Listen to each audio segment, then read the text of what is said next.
So the checklist, it has, as I was saying, many of the different things from the communicative approach and the game design principles and neuroscience, and you can see it here. So first of all, we have the language objective.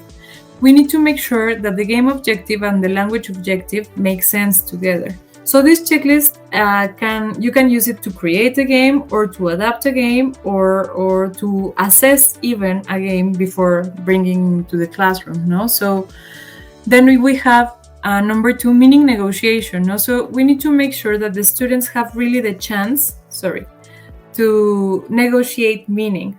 No, like, are we sure that the moment that they are making choices and deciding what to do or what language chunk they are going to be using makes sense with the language objective?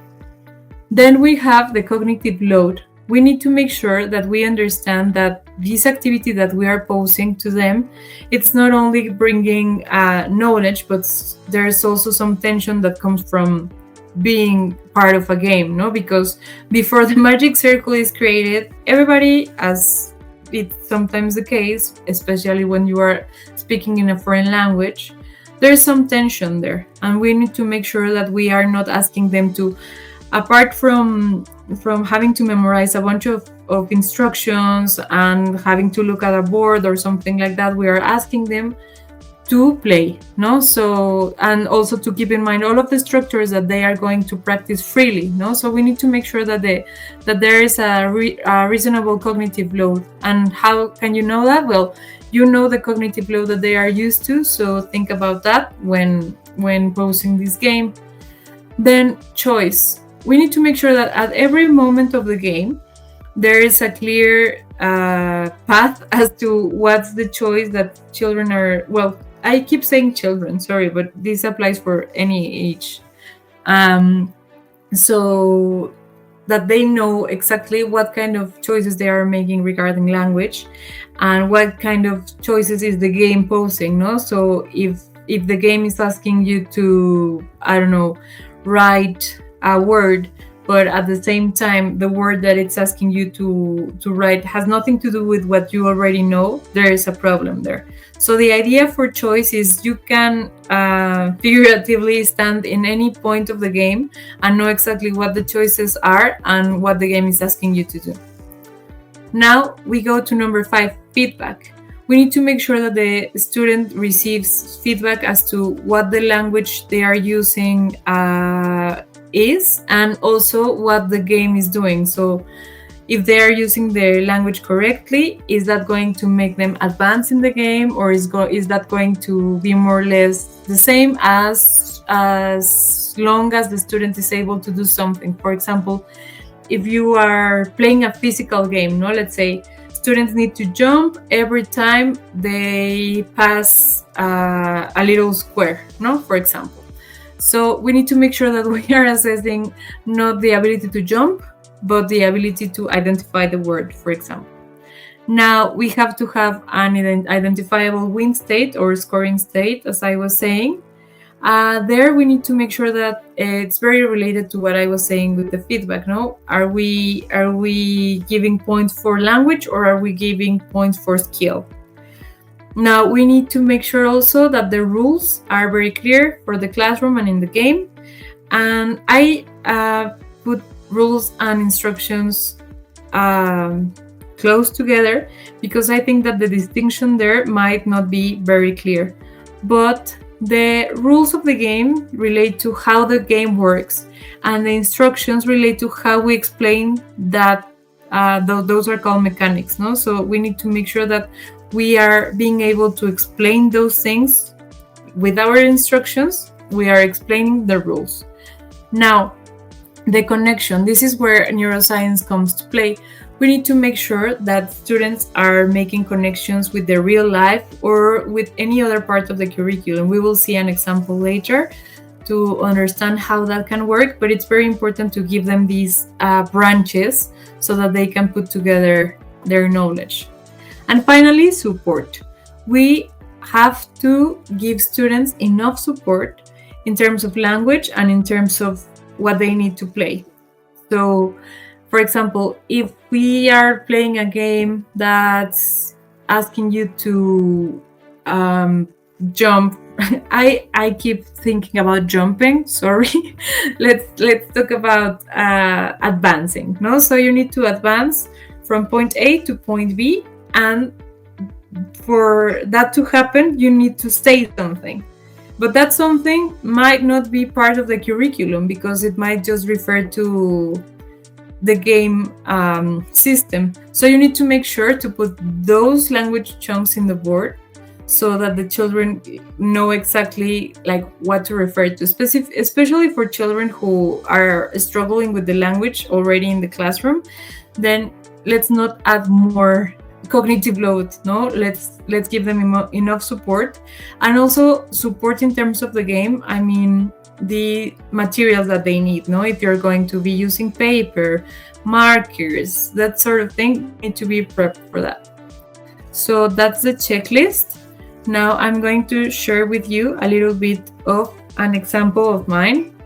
So I was thinking of a Parlor bingo and some questions. So for example here, what's the target language for language objective? Is there a chance to clarify, confirm, and adjust when thinking about meaning negotiation? When you want to revise the cognitive load, is this the usual amount of information my students deal with? When thinking about choice, do my students have the right choices? How do they work? Feedback. How are my students getting feedback? What can they do with it? Win state. How do they know they win or they score? Rules. Are the rules of the game clear? Instructions. Are there clear start, during, and after game indicators? Connection. Are there opportunities for students to make connections? And finally, support. Is there enough language and material support? So these are some questions that I put together to accompany the checklist, just to make sure that we know how to check those boxes. So now here's the example that I was telling you about. I was thinking of a very simple game, a Parlor bingo for young students that are learning numbers 1 to 10. So the language objective is numbers 1 to 10. The meaning negotiation here is that we are giving them the chance to pause between numbers to check for comprehension. No? So I chose a very simple example just to give you the idea, and then we can move on into something a little bit more complex. Then we have the cognitive load. We need to take into consideration that the children have to hold in their minds this idea that they know the numbers, and also that there is some tension in the game because they need to pay attention at what the caller is saying, and be mindful that the rest of the, like, probably they will be looking at other bingo cards trying to figure out if they are close to winning or not. Then choice. The choices here is that students have to they are presented with the numbers in their cards, so they have those choices, no? Then we have feedback. We can ask them we can show them a flashcard after the oral interaction, even if that doesn't really count within the game mechanics. We can just make sure that a student who didn't place a token in number 10 because he or she mistook number 10 for number 8 is aware of that. No? Now we have a very clear win state in bingo, but for example here, we need to know, students need to know what to do if they didn't win and someone already won. Is the game over? What's going to happen next? So that sort of thing. Rules, for example here, there is no switching cards, they cannot shout, and they should be using hand signals, for example. Instructions, here I'm proposing to use oral and written instructions. Connection, this idea of the Parlor bingo came out of a reader that deals with some kid asking why the dog is named Bingo after his grandpa's favorite game. So this is how this Parlor bingo came to mind in this example. Now, support.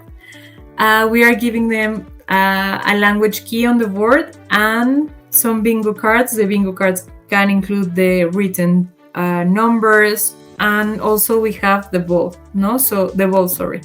So that's the kind of thing that we're looking at. Now let us take a look at some other examples. The idea here is for you to look at the examples and take a minute to think about the boxes that they check from the checklist that I am showing you. Then wait for the instruction and share your list, the numbers that you think that match from the checklist, and we can share our thoughts at the end of the presentation. So here goes the first one.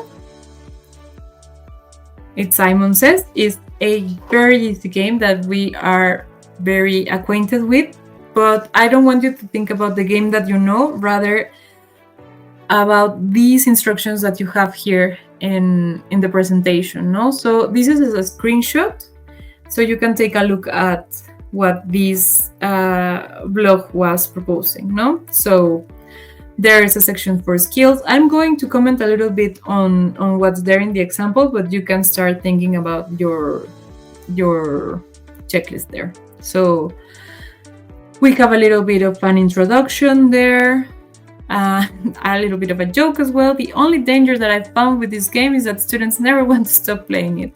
So games are not only great tools for students to relax, but also teachers. So we have an opportunity also to play and to engage in a different way with students. So that's something that for me it's also very valuable.